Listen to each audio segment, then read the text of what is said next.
দাদা মাকইটা কয় তারিখে কাটছিলেন? মাকই 11-15 2023-এ। 2023। তো এই মাকইটা কি মাকই কাটছেন? এই মাকইটা এগ্রেসিভ 90-55।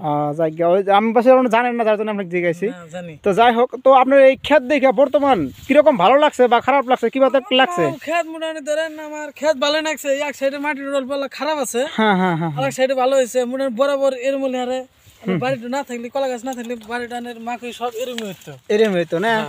তো মাশাআল্লাহ আপনার ক্ষেত দেখে আমার ভালো লাগছে, কারণ আপনার ক্ষেতে কোনো ধরনের বেমার নাই। আপনারও নাই ওষুধ টষুধ মানে পোহা মারা। হ্যাঁ হ্যাঁ হ্যাঁ। আর এই ইডিয়া এনে দিছি। তো যাই হোক, আপনার ক্ষেত দেখে মনে হচ্ছে আপনি স্যাটিসফাই হয়েছেন, মানে আপনার খুব ভালো লাগছে, তাই না? ভালো লাগছে, গাছ দেওয়া ভালো লাগছে। তো অন্য অন্য যেগুলা মাকই কাটছেন তার থেকে আল্লাহ দিলে ভালো আছে মাকই ক্ষেত, তাই না?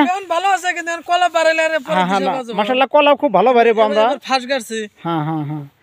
তো ঠিক আছে দাদা, আমরা আগন্তুক দিন আমরা থাকবো, আপনার ক্ষেত্রে যত্ন নিয়ে থাকবো। ওটা একটু ফর্মুলা মতো কাম করবেন, তাতে ভালো হবো আগন্তুক দিনে। ঠিক আছে।